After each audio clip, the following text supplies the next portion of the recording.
Okay, so I played The Last of Us Part 2 this past week, and I also have seen the leaks and everything. I was nervous about the game because I saw so much controversy going on, and it made me question it. It made me go like, is this game really going to be absolute garbage, right? So I went in and I tried to tried my best to go in with an open mind, and by the time I actually got to the very ending and the credits started rolling, this game hit me in ways that I didn't expect it to. Mainly because it is depressing as fuck, and it makes you think about some disturbing ass shit. Um, and I actually was okay with that in the end. I appreciated the fact that a game went out of its way to make me think about my actions as a player and to make me sit there and look at it from another perspective. That's just me. I enjoyed that because looking back on it, that experience, I haven't seen that a lot in video games. I've seen it a little bit, but I haven't seen it to the degree that it happens in this game. To actually play as the other side and to walk around the different areas you've been in where you actually slaughtered everybody in the room, and to see them all alive for what is going to be like another few hours, like, because they're gonna die soon after I leave this area, right? That it was interesting. I actually enjoyed it. Now I'm gonna talk about the beginning, the middle portion, and then the end of this game, especially the ending and what I thought about it and how I interpreted that. Okay, so in the beginning of the game, of course, you got Ellie, Dina, Jesse, everybody's living the life in Jackson, right? And then you also have Abby and her side scoping out the area because they're actually on this trip looking for Joel. Because Joel, at the end of the game, killed the surgeon, which was actually Abby's father. And that's why she's there. Her and her group, her friends, right, all just joined together to go find Joel. To hunt him down for Abby, to help her out. And okay, you play as her for a little bit, and she actually gets saved by Joel. Now, I actually, if I remember correctly, this is where I see a lot of complaints about this in the story. I had to go back and watch this. And if I remember correctly, the one who started the introductions to Abby, the name introductions, was Tommy. Tommy, when they were closing the door off, when they were running away from the infected, Tommy is the one that introduced himself and Joel. Joel didn't say anything. Joel was aiming at the door or something, or checking the door out while they were trying to find a way to get out of the whole entire blizzard and shit, because it was looking really bad. Like, they could actually die, right? So that's what I remember. I see a lot of people were talking about how Joel's intelligence was nerfed because he would never. I didn't think Joel was. Joel wouldn't do that, so Tommy did it, right? And this is if I remember it correctly, right? I have to go back and view that part of the game. Now, that second introduction when he introduced himself, I mean, that was because they had already been introduced to Abby before. If lying at that point wouldn't have fucking done anything, it was too late. Abby would have said something anyway, and it would have still ended the same exact way, right? Or at least a little bit similarly, right? Joel dies in the very beginning. Ellie watches that happen because she gets pinned down when she finally finds him. It's too late, and that's it. Joel dies, right? And another criticism I've seen about this game is that he dies in a non-Joel way. So in that scene, he looks right at them and says, "Get your speech over with and get this done." Basically, because he knows his time is up. He knows at some point somebody's gonna get him, and it's not gonna look pretty. Actually challenge people to type in the comments or whatever forums you're typing in, if you're on Reddit or something. I challenge you to have a discussion about how you think Joel should have died. Is it a quote hero's death? Is it Joel I don't know. I want to know how people thought he was going to die, because in my head it was not going to look good no matter what situation he was in. It was going to be bad. It was going to be brutal. It was going to suck to look at, right? Because Joel has been murdering people for years. Tommy and him had a conversation in the first game about how it wasn't worth all the bullshit he fucking did, yo. I can only imagine the fucked up things Joel has done. He's probably a total piece of shit. But from our perspective, he's the fucking hero of the story. But what if the game just gave you an idea that maybe your fucking hero is a piece of shit? Right? Oh my god, God forbid I gotta think that in the video game, right?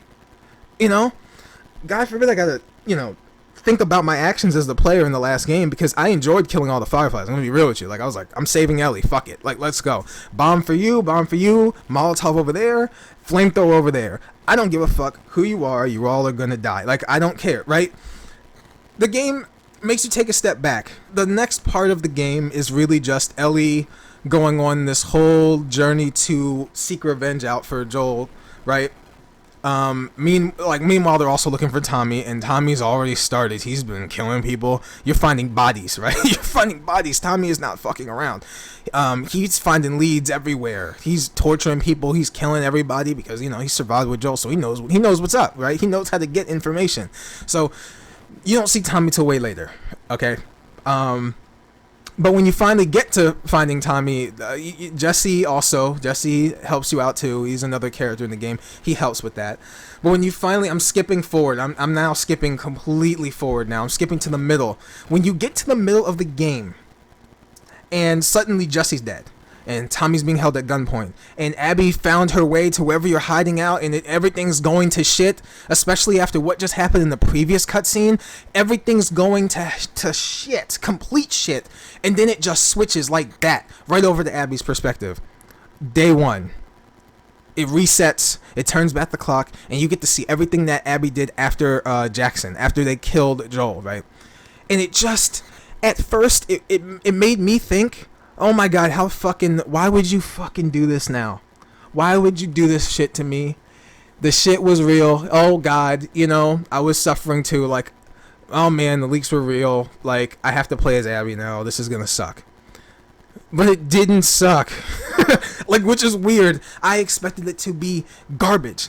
I was expecting it to be kind of ass, right? Because I was like, I don't want to do this. It's gonna probably be long and drawn out, and it was. It was long and drawn out, but for a purpose. It was cementing the idea, for me, that it cemented the idea that to take a step back and think my actions in the first game and how fucking right I thought I was saving Ellie. It was making me feel like a piece of shit for thinking I was right. Abby goes on a whole journey. She goes on a whole fucking journey, and what transforms her is when she meets Yara and Lev, the two kids from the Seraphites. And then suddenly her whole worldview changes. And it's like she goes through, which is fucking crazy to say, she goes through a Joel experience. And she becomes Joel. And Lev ends up becoming Ellie. And it's so weird. But it's like good weird? I didn't know how to really explain it. I hated her. I got her killed a lot in combat on purpose, right? But I kept going because I wanted to know what The Last of Us 2 was trying to do. I wanted to know what Naughty Dog was trying to do here, making me empathize in some way with her when I already didn't like her. But it did somehow. Maybe it's because she was trying to change herself, even though she had done some really fucked up things already. And she felt regret, and she was trying to help Yara and Lev, which led to her abandoning everything that she knew in the end, because she wanted to protect what ended up just being Lev at the end of that. And then after all of the stuff she goes through with him, everybody that she knows dies soon after. And she finally gets all the punishment that Ellie and Tommy were trying to give. All of it hits her there. And there's nothing else to do but go and find the people that fucking did that shit and try to get at least one of them. And then Jesse dies. And then it all comes full circle. And then the story picks up. It keeps fucking going, right? It keeps fucking going. It just gets more and more intense and depressing, and it just gets worse. That boss battle between Ellie and Abby, except you are Abby, because at that point Ellie is the monster. Like, she's the one that took everything from you, and it's her perspective. It's Abby's perspective. So it makes you think like, oh my fucking god, I have to fight Ellie, but I fucking love Ellie, but I hate Abby, but it's making me do this shit because it's telling me, and it was working for me. It's telling me that everything I do has some kind of consequence, and I gotta think in real life. I even have to think, like, just because I think I'm doing the right thing, right, doesn't mean somebody else could be heavily affected by what I just did or said. And I'll never know, but the damage would have been done. And there's going to be tons of moments in life when that happens. But I have to find some way to make it work for myself, right? I gotta keep living, right? And in the world they're in, when people die, people go after each other, but it's like it keeps going because honestly, they're all just trying to fucking survive. And I think I said earlier that I was gonna come back to how Abby isn't just really evil, and Ellie's not evil either. They're products of their environment. The entire world is shit, and they're trying to just survive day by day. That is the world they live in, and they have to fucking deal with that somehow. When people die and when people are killed in front of them, they feel upset because they already have to deal with loss. So they got to go after the person that did it, or at least attempt to, because they got to get vengeance back because life is precious. And I don't know, but if they keep killing, it's just a fucking cycle. It's so complicated. It's complicated. How do you stop when you're already full of vengeance and you've already kept killing people and it just keeps going? And that's what Ellie's portion of the story was. But Abby was trying to make up for the killing that she did, and then she still gets punished anyway, right? Because it was going to happen anyway. You already knew what Ellie's story was. And then, after that boss battle with Abby and Ellie, it skips forward, and it still really makes you fucking think, like, what next? What more could you possibly fucking do? And then it keeps going again, because Ellie is suffering. She's still fucking suffering. PTSD is hitting her all the time, and she can't let it go. She has to finish it. So what does she do? Last time goes after Abby, because she is still in pain, because she is suffering.